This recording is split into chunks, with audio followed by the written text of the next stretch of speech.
Olá, sejam todos muito bem-vindos à nossa primeira videoaula da nossa Escola Teológica e Bíblica da Paróquia Nossa Senhora da Candelária. Sou o professor Eduardo e espero em Deus encontrá-los bem. Desde que quando as nossas aulas foram interrompidas em virtude da pandemia do coronavírus, temos enviado a vocês diversas instruções para que juntos pudéssemos crescer na fé e também em sabedoria. Foram elaboradas até então 10 apostilas e uma nova apostila já está em construção e em breve a enviaremos a vocês. O intuito das nossas videoaulas é justamente em complementar as nossas fontes de estudo. As apostilas continuarão sendo enviadas, assim como também as videoaulas. E esperamos que em breve, com a graça de Deus, nós possamos retomar as nossas aulas presenciais. Para tanto, eu peço a vocês que continuem firmes aí no estudo das apostilas, anotando as dúvidas, curiosidades, também se vocês desejam, correlacionados ao tema de cada apostila, abordar algum conteúdo que nela não foi explícita, que nós possamos aí, no momento em que nós retornarmos às nossas aulas, sanar, complementar, dialogar a respeito desses temas que já aí nós estamos há um tempo estudando. E nesta videoaula de hoje, vamos abordar aquilo que vem a ser o objeto de estudo do módulo 1, que é o Antigo Testamento. Na verdade, vamos retomar a partir da apostila 2, essa caminhada que vem a ser o Antigo Testamento. Quais as suas principais mensagens que nós podemos hoje redescobrir, vivenciar, para que nós possamos ir cada vez mais compreendendo esta revelação de Deus a partir do Antigo Testamento. Precisamos aí entender que o Antigo Testamento ele é fundamental, ele é relevante para que nós possamos estar bem aí alicerçados na fé em Jesus Cristo. A gente vai abordar um pouquinho mais para frente sobre esse conteúdo teológico, mas isso tem que ficar bastante claro, que o Antigo Testamento não é um livro antigo que ficou para trás, que ali simplesmente a base da religião judaica. Muito pelo contrário. Nós somos aí uma religião oriunda do judaísmo e, portanto, para nós são verdades de fé também o Antigo Testamento. O Antigo Testamento também pode ser compreendido, denominado como a Bíblia hebraica, a Bíblia judaica ou até mesmo como o Primeiro Testamento. A Bíblia hebraica, em seu cânon, ela foi dividida em 3 partes. A primeira, a lei, que é a Torá. A segunda parte, como os profetas. E a terceira parte, os escritos. Em nossa 10ª apostila, que nós tratamos sobre a Bíblia, nós podemos observar que, enquanto ao cânon bíblico, que nós temos uma diferenciação em relação ao número dos livros compostos desse cânon. Então, nós temos uma diferenciação entre a Bíblia hebraica e entre a Bíblia cristã católica. Que principais mensagens nós podemos extrair do Pentateuco? Com certeza, nós podemos dizer que seriam as alianças que Deus fez com a humanidade, obra de sua criação. A começar com um desejo da própria criação contida no livro do Gênesis. Ainda em sua proto-história, que compreende do capítulo 1 ao capítulo 11, nós vamos ver ali a narrativa da aliança que Deus fez com Noé.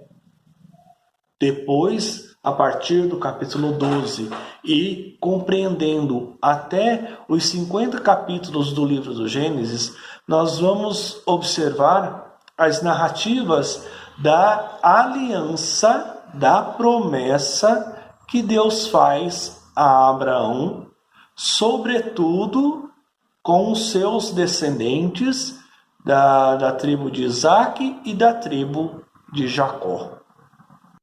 Ainda sobre a aliança do patriarca Abraão, nós precisamos aí compreender e tomar como principal mensagem que esta aliança que Deus faz a Abraão de sair de uma terra distante para Canaã, para Israel, justamente para formar o seu povo. E essa promessa nada mais era do que terra e também descendência.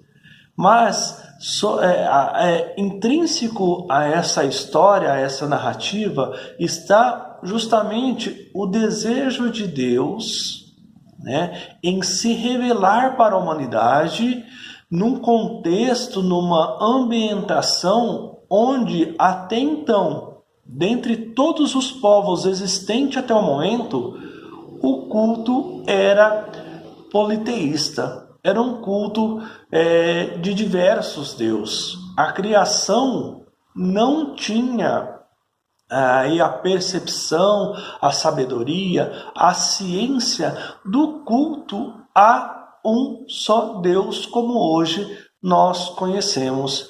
E a partir então de Abraão, inicia-se essa história de fé, essa história em que nós hoje acreditamos, que nós hoje vivenciamos. Então está aí a mensagem, a riqueza, né, do Antigo Testamento, contada nesta pequena parte do livro de Gênesis, que é a narrativa dos patriarcas. O livro do Êxodo abre com a lista dos nomes dos 11 irmãos de José que desceram para o Egito, em virtude de uma escassez de alimento que acontecera lá naquele tempo em Canaã. E vai narrar o 6º versículo do capítulo 1 do livro do Êxodo, que José morreu, assim como os seus irmãos, mas que a semente, os seus descendentes, né, que já habitavam ali aquela região norte do Egito, germinaram, essa semente germinou, né, e seus descendentes cresceram numerosamente e com um detalhe: numerosos e fortes. Um pouco mais adiante, isso vem a incomodar, né? E vem após 400 anos, isso vem a incomodar a corte do faraó, porque quanto mais se oprimia, vai dizer a palavra, os filhos de Israel, mais eles se multiplicavam e também se tornavam cada vez mais fortes, né? E isso gerava, né, uma questão opressora a esse povo, muito diferente de quando José estava fazendo parte da corte do faraó. Essa história mudou completamente. De de um povo que era bem tratado, que era bem recebido, após 400 anos, este povo hebreu, esse povo descido e proliferado no Egito, eles se tornam escravos. E aí, no capítulo 2, Deus suscita. Ali começa a narrar o nascimento de um Salvador, né? De um homem hebreu que se chamou Moisés e que ele, na fase adulta, ele vai ser aí o protagonista que vai libertar o povo de Israel, os hebreus, da escravidão, da opressão do Egito. E aí nós conhecemos toda a narrativa da passagem do Mar Vermelho, né, das pragas e desta libertação, que hoje para o povo judeu se tornou uma grande celebração, uma grande festa. Essa passagem narrada do êxodo, da saída do Egito, para os hebreus, hoje os judeus, eles celebram a Páscoa, que quer dizer passagem da opressão para a liberdade, passagem da prisão para uma nova vida de esperança. Outra passagem bastante relevante do livro do Êxodo acontece após este evento da libertação, da passagem do Mar Vermelho. Acontece lá aos pés do Monte Sinai, onde, a caminho de Canaã, Moisés conduzindo este povo, o povo retornado para a terra prometida a Abraão, eles ali param para acontecer a epifania, a teofania, melhor dizendo, de Javé. Essa teofania, ela se difere da aliança, né, da apresentação, do evento que Deus teve com Noé. E também, se nós bem observarmos no capítulo 6 do livro do Êxodo, lá vai estar descrito, vai estar narrado que Deus se revela ao patriarca Abraão, ao patriarca Isaque, ao patriarca Jacó, como o El Shaddai, o Deus da montanha.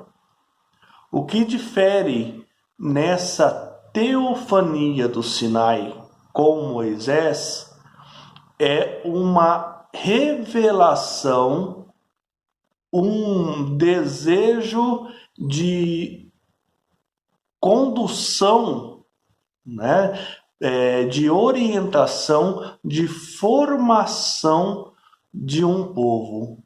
E isso se dá pela revelação dos mandamentos entregue a Moisés. Este evento, né, ali simbolizado pelas tábuas da lei, marca para o povo judeu,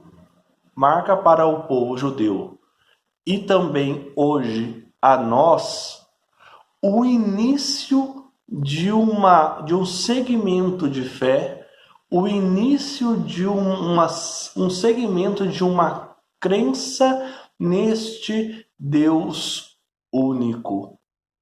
Nós falamos há pouco de que até então, né, este povo, eles cultuavam diversos deuses com a apresentação, né, seguido aí da tradição oral desde Abraão até este ponto com Moisés, este povo, né, por falta dessa orientação, por falta desta observância de um regimento, de uma lei que foi entregue a Moisés, simbolizado mais uma vez entre as 10 leis, os 10 mandamentos entregues no Monte Sinai a Moisés, o povo começa a ter um norte, começa a ter uma orientação de segmento de uma crença. Aquilo que vem falar do desejo de Deus para a observância de um povo, cultuando um único Deus que é Javé, assim que ele revela o seu nome: eu sou o que sou, Yahvé. Né? Este é o Deus único, este é o Deus da criação, contida e narrada no livro do Gênesis. Então, esta é a diferenciação do El Shaddai apresentado a Abraão, Isaac e Jacó, e agora nessa teofania que Deus faz com o seu povo por intermédio de Moisés. O livro do Levítico é tido para nós como o código, a lei da santidade. Isso se deu porque ali há uma organização, há uma condução de códigos, de leis acerca da santidade cultual. Né? Além dessa santidade cultual, também representa, né, está contida no livro do Levítico, uma série de normas com relação ao que vem a ser puro e ao que vem a ser impuro. Por isso que se deu o nome, né, de Levíticos, né, um codinome aí, como o Código de Santidade, porque ele está muito acerca, né, dentro desse contexto de celebração, dentro desse contexto ritual de sacrifício, em torno do culto. Embora, né, isto é o que se acentua no livro do Levítico, nós podemos encontrar também, ainda ali abaixo, né, aos pés do Monte Sinai, essa condução desse povo. Né? Essa condução, essa reorganização, essa estruturação desses códigos de lei. Nós falamos há pouco que a representatividade dos 10 mandamentos, ela não se limita, né? Ali, nas tábuas da lei, nós temos 10 mandamentos. E hoje nós conhecemos que a Torá em si, ela é contida, ela é formada por 613 códigos de lei. E no Levítico, ali está contida, está narrado a maioria delas. E aí ela não fica somente no âmbito, né, do culto, somente no âmbito dos ritos de sacrifício. Ela abrange também condutas e normas também sociais, de um bom convívio. E aí é muito importante a gente também perceber que muitas dessas leis, muitas dessas condutas contidas no livro do Levítico, ela foi escrita de acordo com o entendimento, né, da própria época. E por isso que hoje, eu nem sei se eu posso utilizar essa palavra corretamente, mas existe um certo tabu em cima de algumas dessas leis. né? Então a gente precisa, com o evento do Novo Testamento, né? Com o evento do Novo Testamento, com muita particularidade, com muita sabedoria, refletir sobre estas, como posso dizer, essas atualizações de compreensão dessas leis. Como, por exemplo, para ficar mais claro, hoje nós dedicamos como o dia do Senhor, em virtude da ressurreição de nosso Senhor Jesus Cristo, o domingo. E se for perguntar para um judeu que ainda tem o Pentateuco como as únicas leis a ser seguidas, né? Eles não aceitam o Novo Testamento, eles vão dizer que o dia de santificação, né, é o sábado. Então, por isso que é preciso a gente, com muito cuidado, com muita cautela, refletir acerca, né, dessas leis, da atualização dessas leis. Mas isto nós podemos trabalhar num segundo momento. O importante é a gente perceber a mensagem, o foco principal da mensagem do livro do Levítico. O livro do Levítico vai trazer para nós um código, um compêndio de leis para que pudesse esse povo em marcha, esse povo de formação que estava a caminho da terra prometida, se organizarem de forma igualitária, de forma justa, né, seguindo o ponto de santidade, o culto monoteísta ao Deus Javé. O livro dos Números vai aí trazer para nós a mensagem de uma organização que foi ali estabelecida aos pés do Monte Sinai, que se coloca em marcha, né, para as terras de Canaã. Esse povo que recebeu a teofania de Deus, recebeu as leis, né, de Deus, se organizaram aos pés deste monte, do Monte Sinai, e ali numa representatividade de um altar, né, já se construiu este altar, se construiu a Arca da Aliança e, sobretudo, se construiu o tabernáculo. Então, este povo que recebera o código de santidade, né, ele se põe em marcha.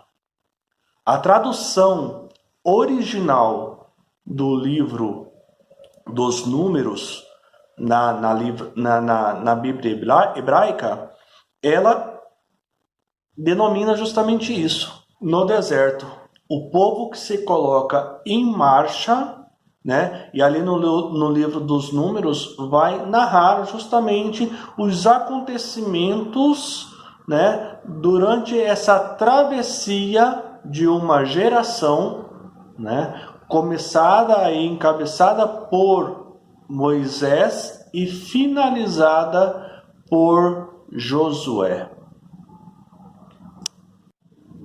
O livro do Deuteronômio, uma das suas principais mensagens está em refletir, mais do que isso, vivenciar, né, sentir essas leis recebidas. O Deuteronômio, tida aí uma tradução como a segunda lei, ela traz esta ideia, esta mensagem de vivência a partir da lei e através do amor. Então ela vai fazer uma reflexão baseadas nas vivências comunitárias que estão ali prestes a adentrar na terra prometida. Então, após ter recebido as leis pela teofania de Deus, pela teofania de Javé, se organizado aos pés deste monte Sinai, se colocado em marcha, e esta vivência trouxe na bagagem esta mensagem, esse espírito nacional, né, ali nos primórdios de uma formação de um povo, esse espírito nacional, social, mas ali com a espinha dorsal baseada nas leis divinas, nas leis concedidas, doadas e emanadas por Javé. Estas foram as principais mensagens que coube dizer nesta videoaula. É claro que ela não se esgota simplesmente nestas mensagens. Existem tantas outras importantes que nós precisamos refletir, né, e conhecer para a nossa vivência pastoral, para a nossa vivência de fé, para a nossa vivência pessoal enquanto religião, enquanto um povo de Deus, enquanto um povo cristão, né? Se a gente, né, buscar, por exemplo, nós não mencionamos, né, lá na proto-história do livro de Gênesis, do capítulo 1 ao 11, a mensagem de Adão e Eva, que seria o ápice, né, o início do entendimento do que vem a ser o pecado, né? E nessa concepção da proto-história, por exemplo, não existe somente a queda de Adão e Eva. Existe a queda de Caim e Abel. Existe a queda representada na Torre de Babel. Enfim, nós temos muito o que aprender com a Torá, né, com o Pentateuco, no que tange às reflexões daquilo que nós acreditamos como crença, como a religião que nós professamos. Iniciamos esta videoaula mencionando a importância, a relevância de se conhecer o Antigo Testamento. E agora, fazendo uma atualização, né, deste estudo, para que nós possamos aí entender, né, e rever esta importância que o Antigo Testamento tem para nós. Que sentido teria se nós nos perguntarmos referente à passagem do Evangelho de São Lucas, no capítulo 4, a partir do versículo 16, quando Jesus, em uma de suas sinagogas, é-lhe dado um livro do profeta Isaías, e lá está contido que a narrativa que naquele momento, né, se cumpriria aquela passagem do profeta Isaías, que está lá no Antigo Testamento, onde revela este Messias que falaria, abriria os olhos aos cegos e traria aos povos uma boa nova. Então, que sentido teria esta passagem do Novo Testamento, proferida e vivenciada por nosso Senhor Jesus Cristo, se esta menção não fora vivenciada ou preparada anteriormente pelo Antigo Testamento, no caso aí, pelo profeta Isaías.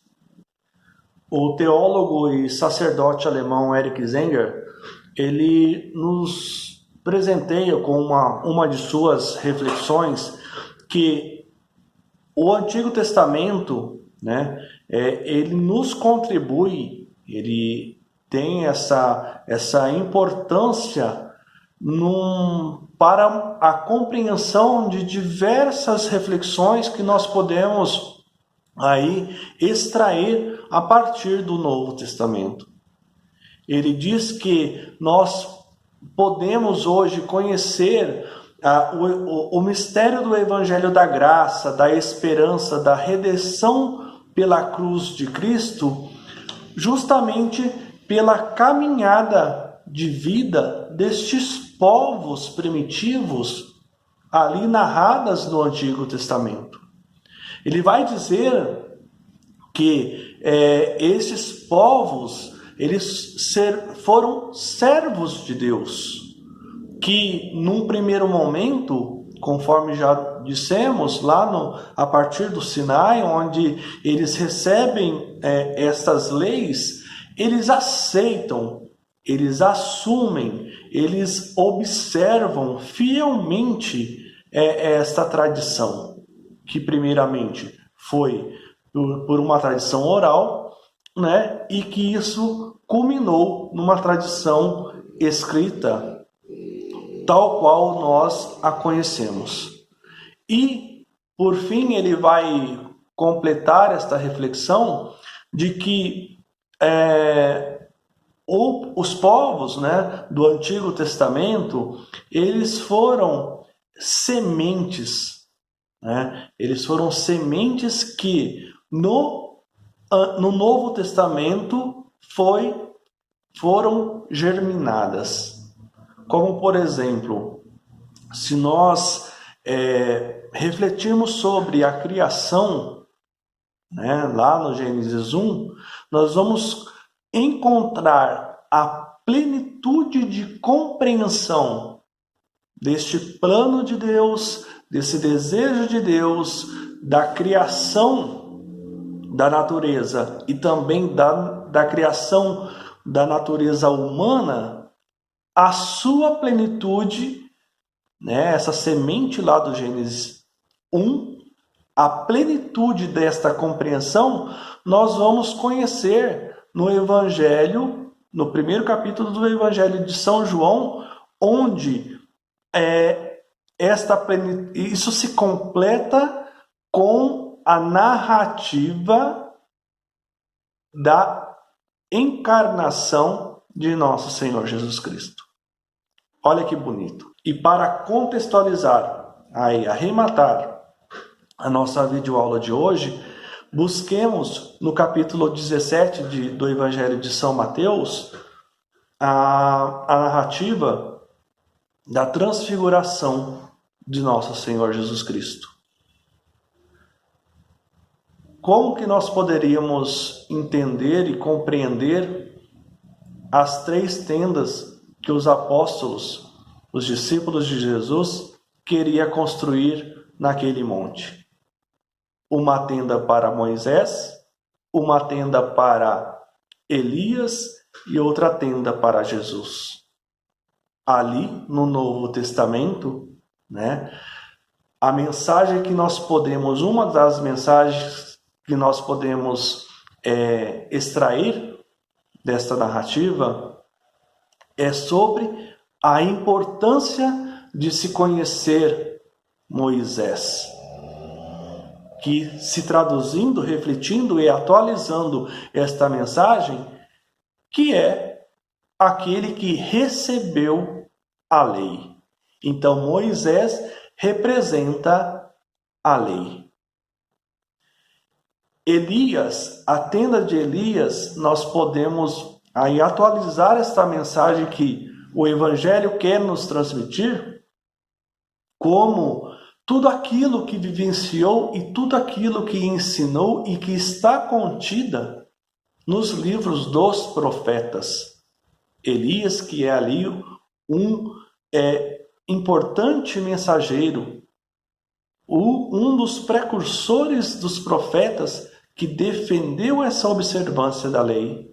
Então, ali a representatividade dos profetas na tenda de Elias. E, por fim, a tenda de Jesus Cristo, Este que é o Redentor, este que é o Messias, este que é o Salvador, este que vem fazer a plenitude da revelação de Deus em nosso meio, presente na história humana.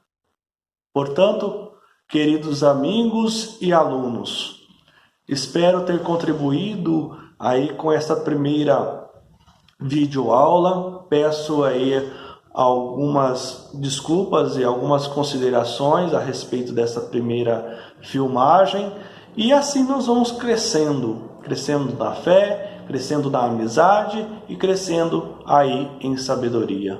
Que Deus nos abençoe. Amém.